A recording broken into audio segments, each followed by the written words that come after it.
is the first episode of Fiction Not Feelings. And Fiction Not Feelings is going to be a new series where I look at books, movies, maybe with songs. Maybe I'll do songs, but like any sort of fictional thing that I'm interested in, or you guys are interested in, and bringing my take to it, my opinion, whether that be just personally or like a psychology opinion to it. A book I enjoyed, book I didn't like, why I liked it, why I didn't like it. Sometimes I might be rating it.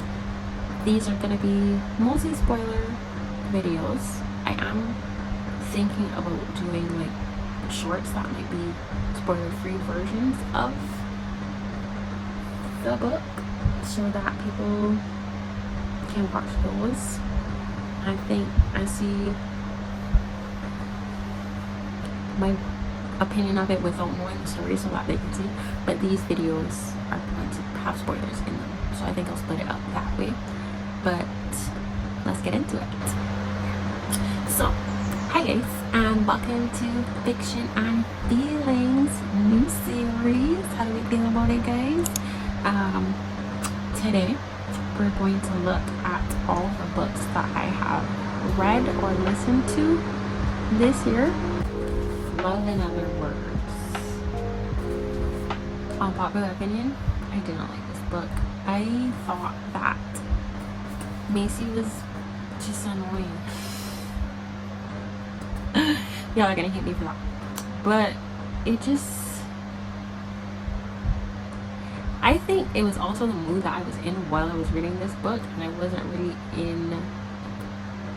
I just wasn't feeling the vibes. I think I'm getting ahead of myself, so I'm gonna read them out. Macy Sorensen is settling into an ambitious, if emotionally tepid routine.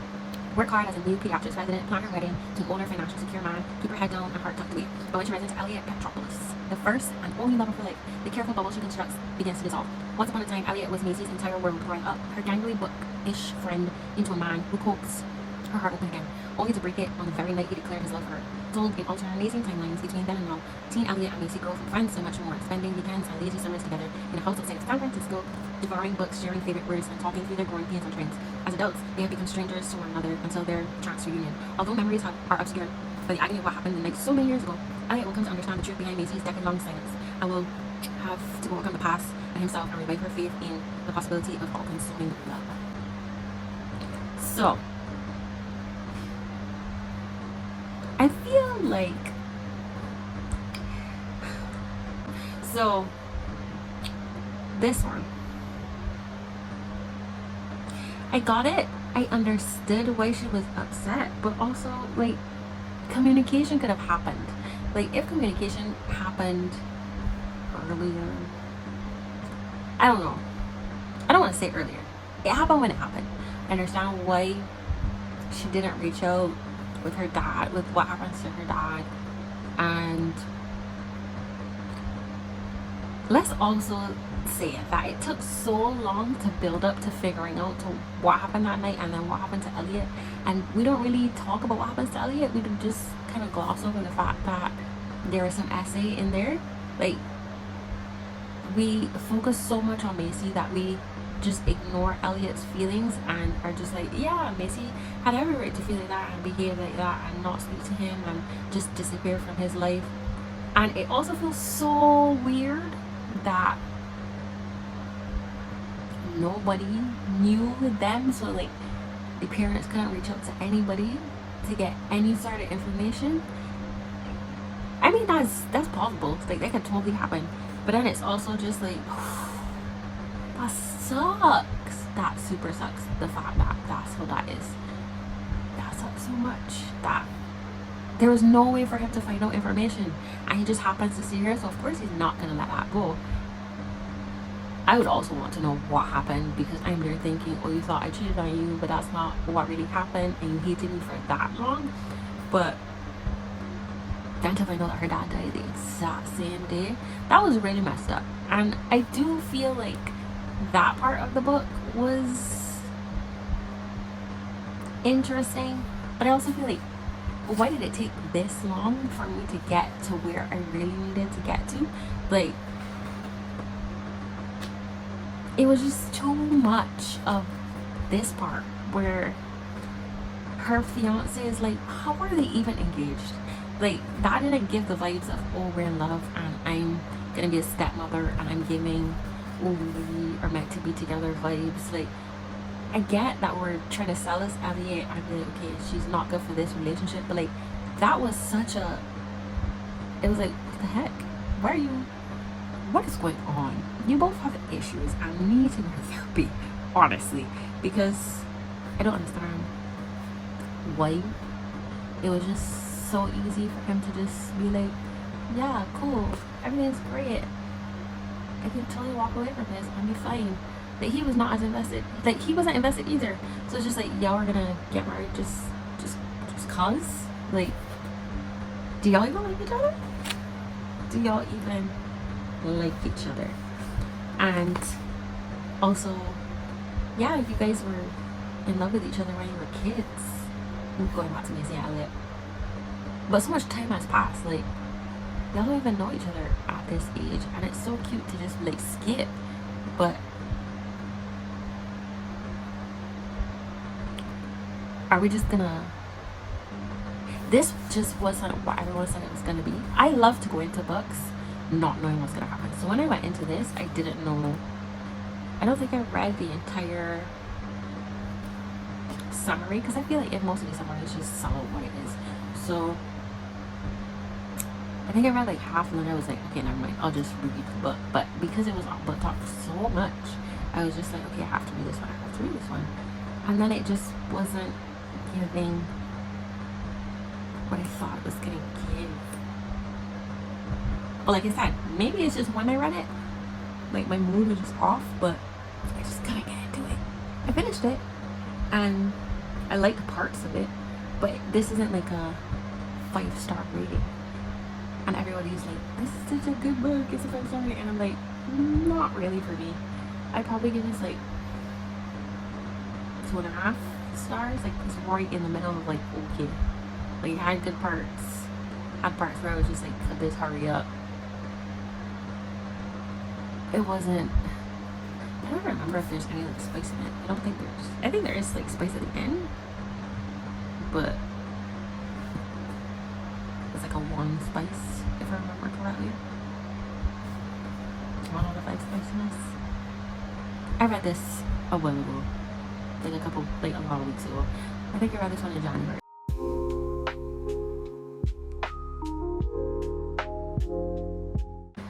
Next book, How to End a Love Story. Helen Zine hasn't seen Grant Shepherd once in 13 years since the tragic accident that bound their lives together forever. Now a best-selling author, Helen pours everything to her career. She's even scored a coveted spot in the writer's room of a TV adaptation of her young adult novels. And if she can hide her imposter syndrome, surely the rest of her life will fall into place too. LA is the fresh start she needs. After all, no one knows her there, except Grant. Grant has done everything in his power to move on from the past, including building a new life across the country. And while the panic attacks have never quite gone away, he's well liked around town as a screenwriter. He knows he shouldn't have taken the job on Helen's show, but it will open doors to developing his own projects that he can't pass up. Grant's exactly as Helen remembers him, charming, popular, and lovable in ways that she's never been. And Helen's exactly as Grant remembers him too, brilliant, beautiful, and closed off. But working together is messy and electrifying. And Helen's parents, who have never forgiven Grant, have no idea he's in the picture at all. When secrets come to light, they must reckon with the fact that theirs was never meant to be any kind of love story. And yet, key to making peace with their past and themselves might just lie in holding each other forever. I just want to say, I DNF'd this. Didn't like it because it's in 3rd person, and I just cannot. Like, this is the first book I've ever DNF'd in my entire life, ever. I couldn't. I just couldn't. I don't even think. Probably didn't want to get to like chapter 3. I tried hard. I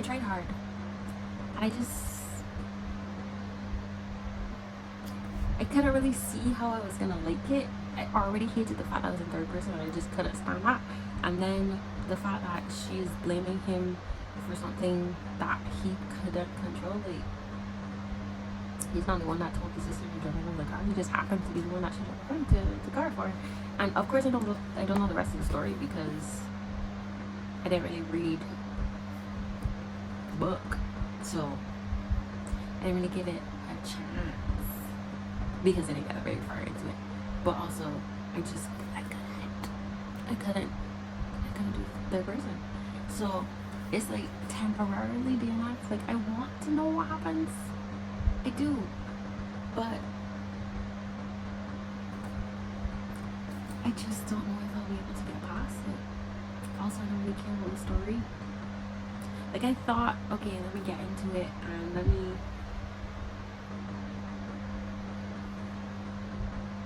see about grief, and because I like books with like extra story. I don't know if that's like the psychologist in me, but like figuring out how do you get past the grief, how do you fall in love, etc., etc. But this just, couldn't.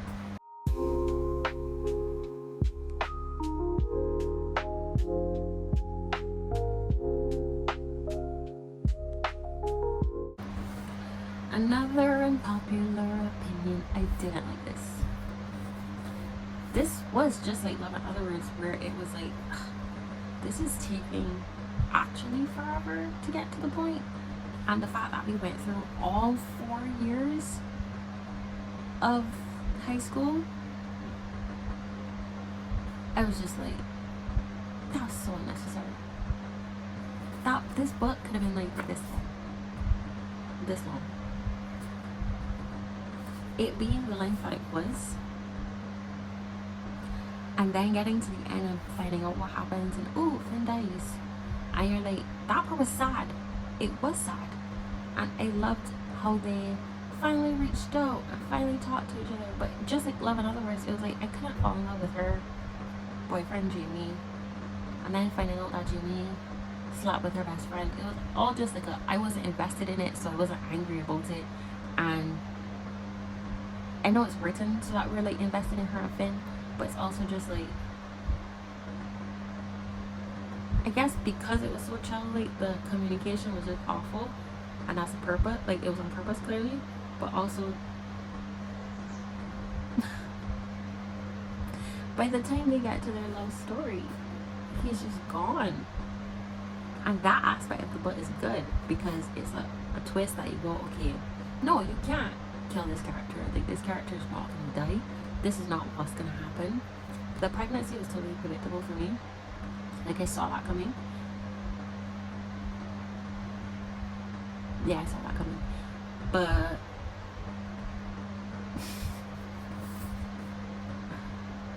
I just wasn't a huge fan. I did read the second one, but I already hated this one. Well, not hated it. I just wasn't a fan of this one. That when I read the second one, I was kind of just like skimming through it to see if there was anything to it. So I don't know if I can even say count that as reading it because I really didn't pay much attention to it. It was just like I'm not a usual DNFer, and I wanted to get to the end of the storyline. Like, once again, they were saying that the friend goes through his grief, Jack goes through his grief in the other book, and it gives you a glimpse of that. But then it was just like, you're just shoving Jack down their throats. Like, I get that they're best friends, but I wasn't invested in Jack in this story, so his feelings were kind of just like, oh, I get it, you're sad, you're upset, but I just didn't like it.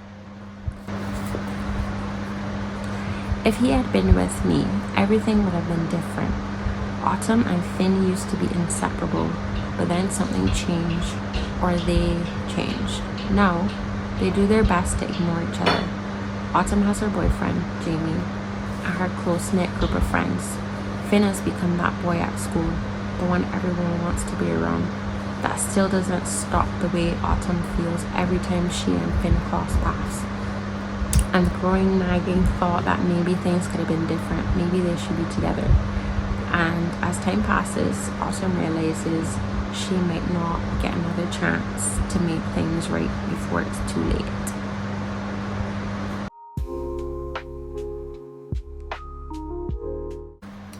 Now, two books that I did like this.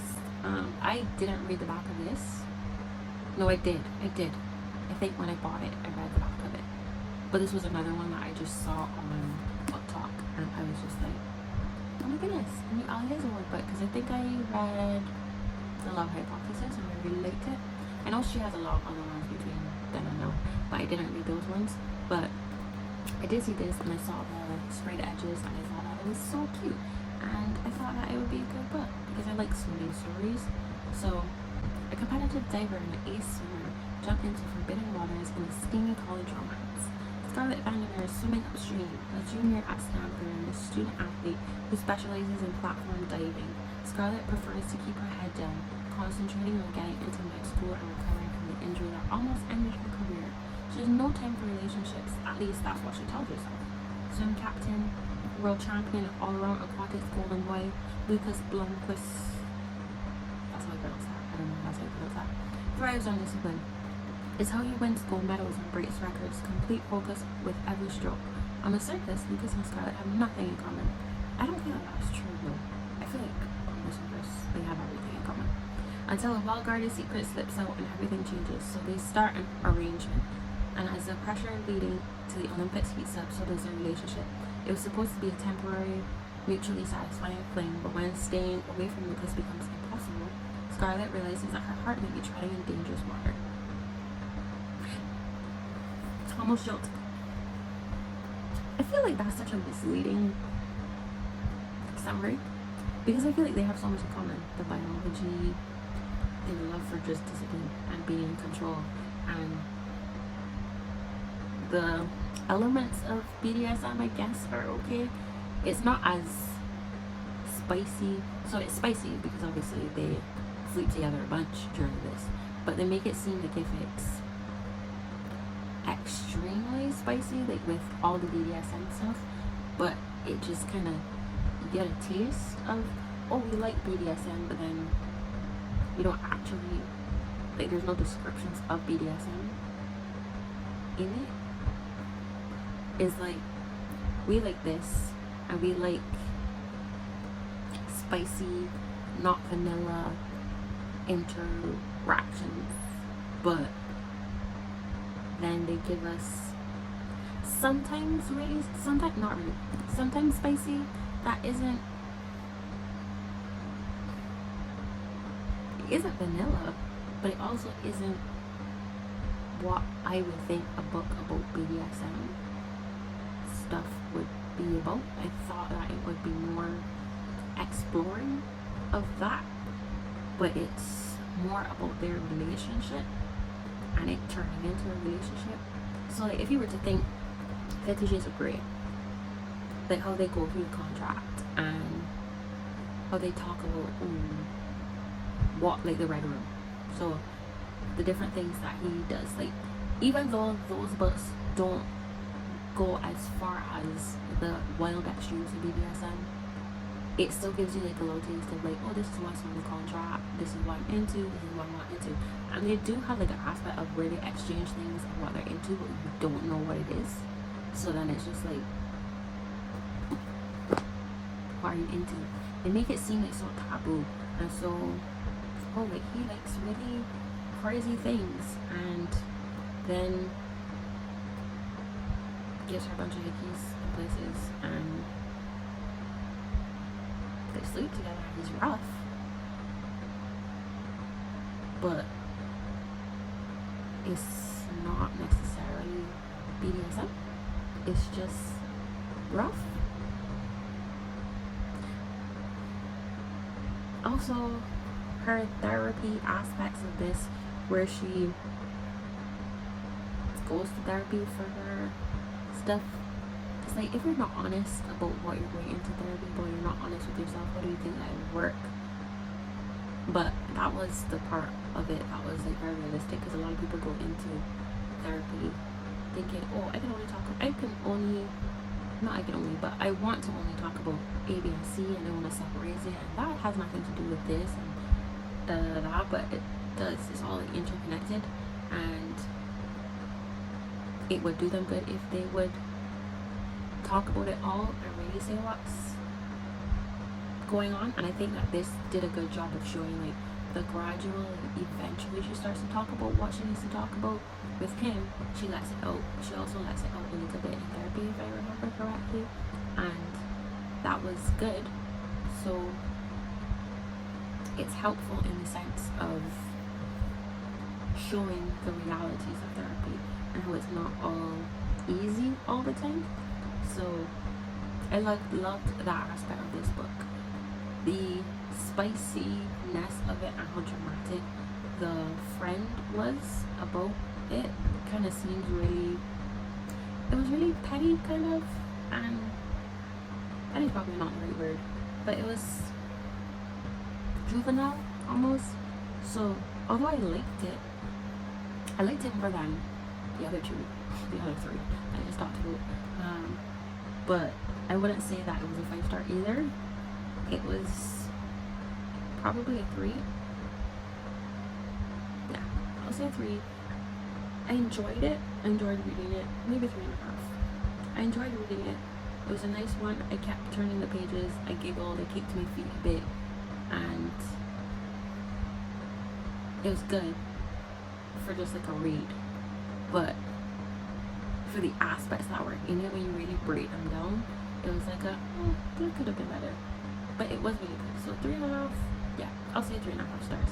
And the spiciness, probably 3.5 as well.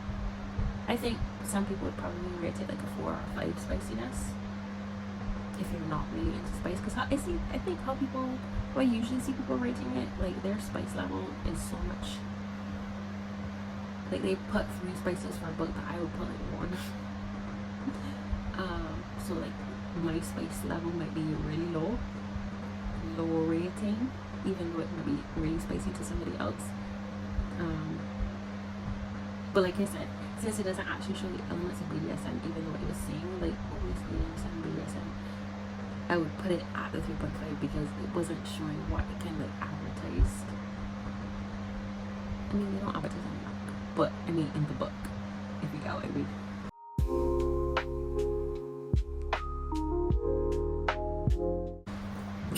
Then I'm going to talk about the last one that I had the physical copy, which is June 1st. This book made me cry, like actual tears. And I know I usually see people saying like, oh my goodness, I cried and I bawled and all the things, and then when I read the book I'm like, ooh, okay. I think that's what people said about Love and Other Words, and I was just, but this one, first of all, why is there no trigger warning at the beginning of this book? Because the first chapter I had to put on this book after for like a day or 2. I was just like, I'm thinking that I'm going into a light read, nice and easy, and then all of a sudden his dad kills his mom and then kills himself, and I'm just like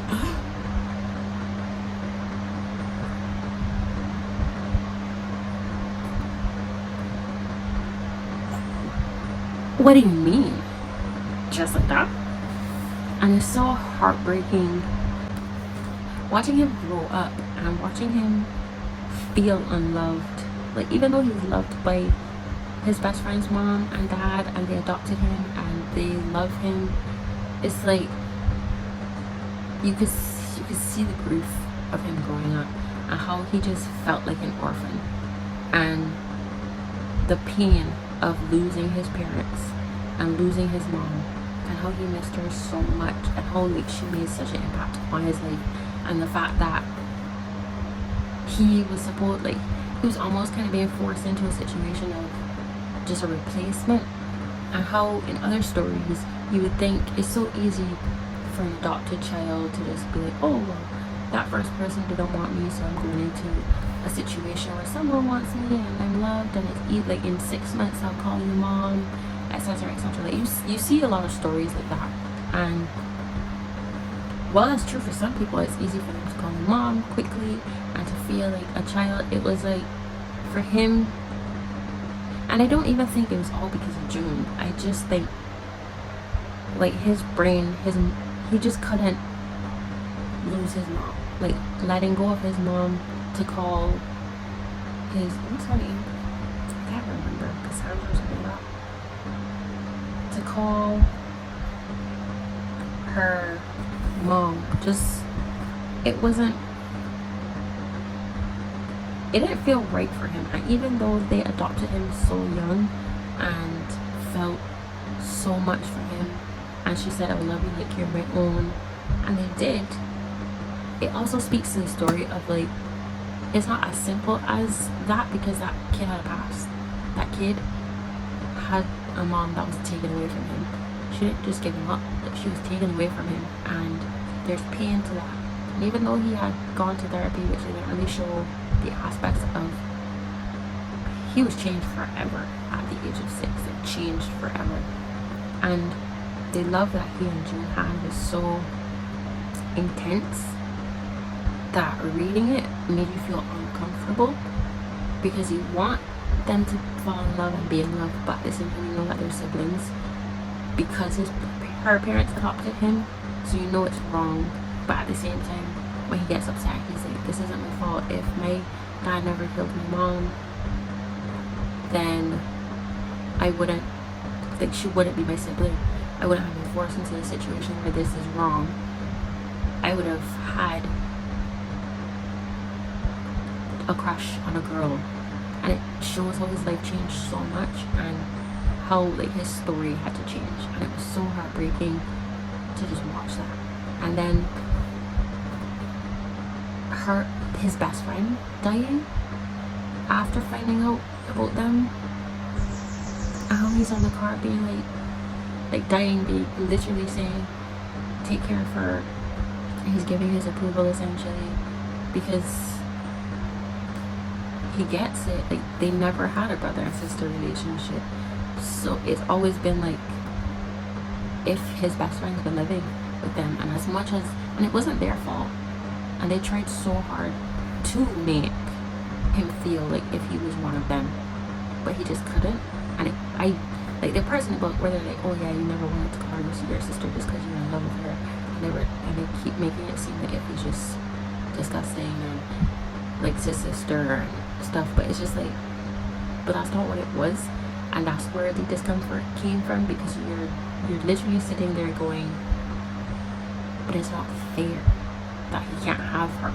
You want him to have her, but you also know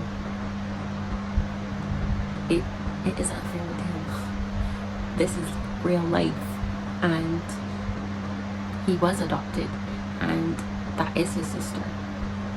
And even though they're in love, it is technically wrong in terms of the eyes of the law of he's adopted, so can't be with his sister. So it just gives you so much discomfort and forces you to look at adoption, and forces you to look at like feeling orphaned and grief and the parents. It was just a lot. It was so much. Then also the codependency of like how they were just so wrapped up in each other and feeling if they needed each other so much that they both were almost not going to follow their dreams just to fulfill promises. So I love that they were still able to push to get there, like to see their own dreams and to be who they are. So she got to do her dance and he got to be a chef, and then they came back together. But I also, in that separation, like how the dad like pretty much disowned him, made me feel so uncomfortable, because it's just like, if that's really your child, even if you think that they've done the worst thing, it shows like that niggling feeling in the back of your head that if I mess up, my adoptive parent is going to leave me. They're going to say that they don't want me anymore. They're going to say that I'm disgusting or throw me away. And I feel like that is another aspect that was so like, wow. But he had a right to have feelings, because that is his daughter, and there is a betrayal that he felt. So it did come out very well, and we can't really control how it comes out sometimes. So there's no, oh, we were so wrong for that, etc.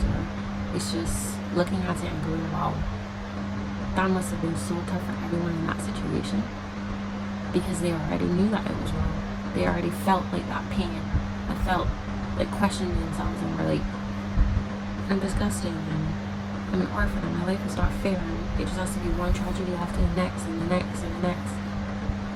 This book, I would say, is a 4 or a 5. because it just has so much in it that even though it was over a long period of time, everything gave it context, and you got to see the grief and really truly feel the grief, and it made it like it showed you that grief isn't linear, and he doesn't just get over it and live a happy life. He's not just great after a year or two. Like, he will forever miss his mom, forever feel like if he will become his dad, forever trying to forgive himself, forgive other people, love again.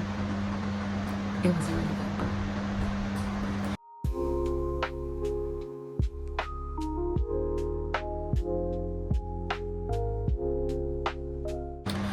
The next one I think is What Happens After Midnight. I listened to that one.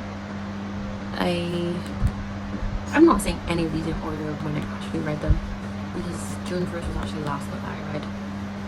But What Happens After Midnight, I listened to that after I read Deep End. I once again had no idea what it was about, but I remember I saw it on my Audible, so I probably like downloaded it or read it on the go, and it was okay. That one didn't have any spice in it. Obviously, it's a very teenage, child-centered book of mystery, of finding, being the jester and doing one less hurrah at school. I do feel like at the end, when they took away her salutatorian speech, they were being really extreme because she'd been perfect her entire life, and finally stepping out and doing one thing, and they were like, oh, we have to strip you of this, this, and this, and it was just a bit extreme. I know it shows consequences to people and that there are consequences for things, but once again, it felt really extra for no reason.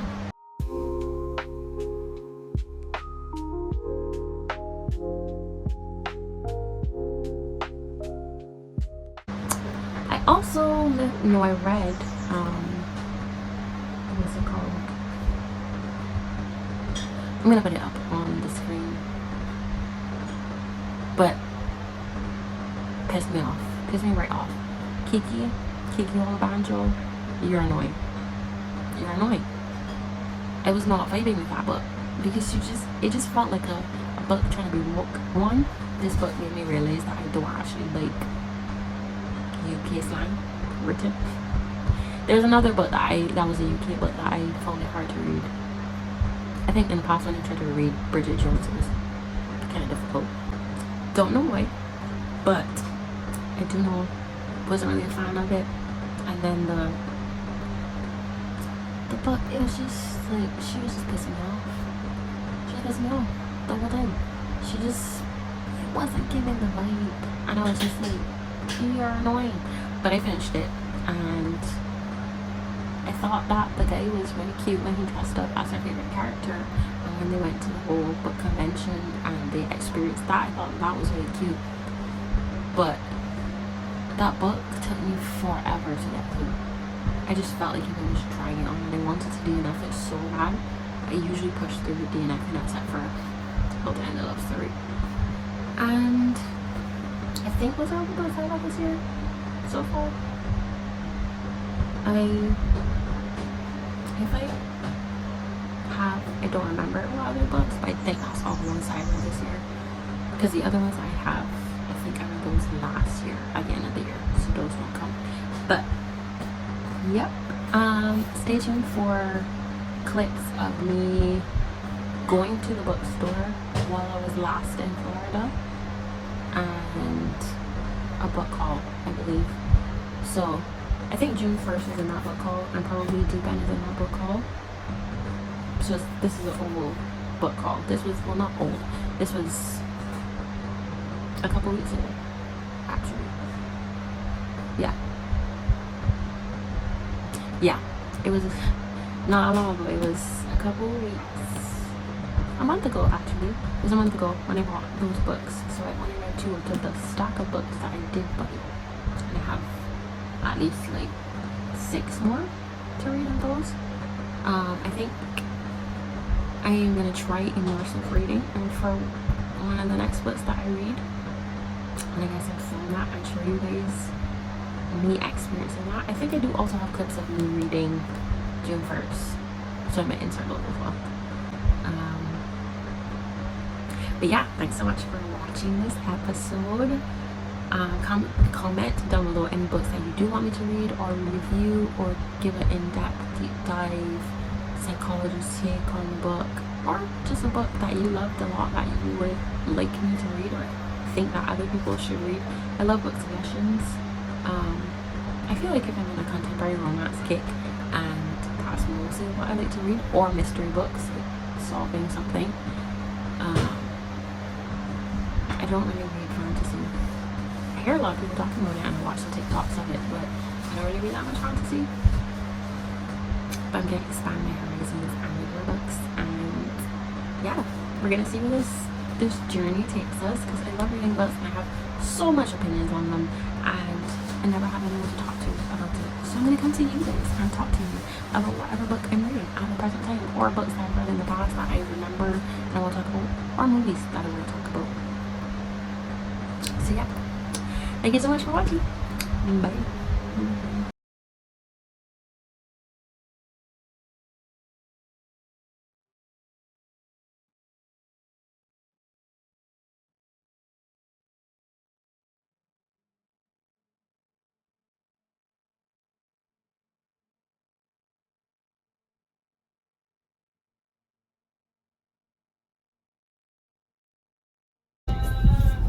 Don't you just love I hate when you come to a bookstore and you literally see the books that you found that you want to find, but then you also find other ones, and now your list is getting even longer.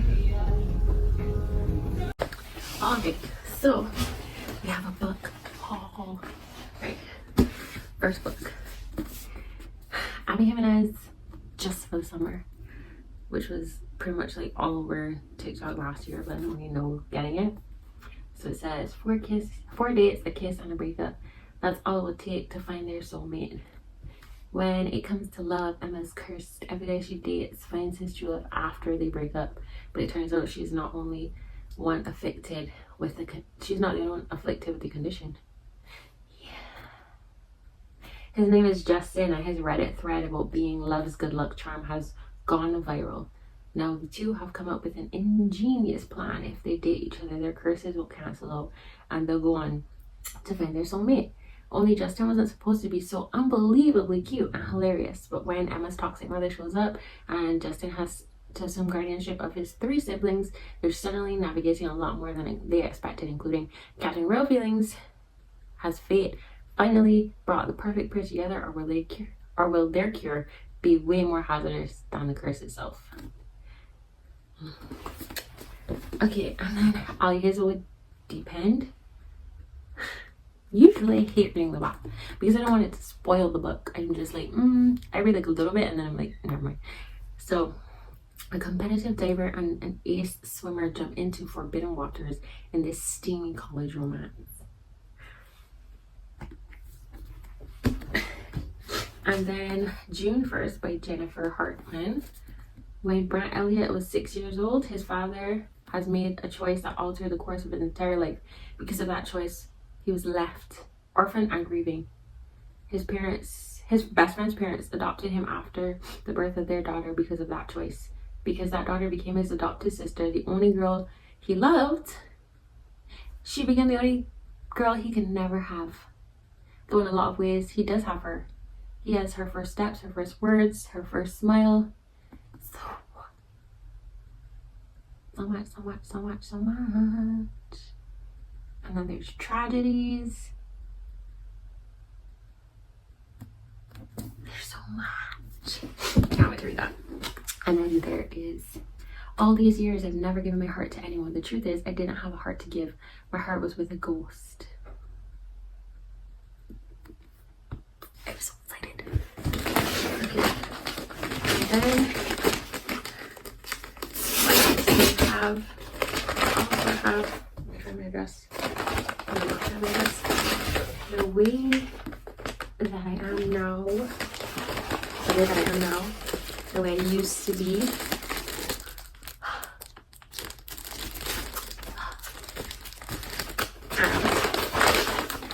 Case for my iPad. Let's just use this case for my iPad over here because what is your I am going to the gym. This is just really hard. I'm sick or whatever.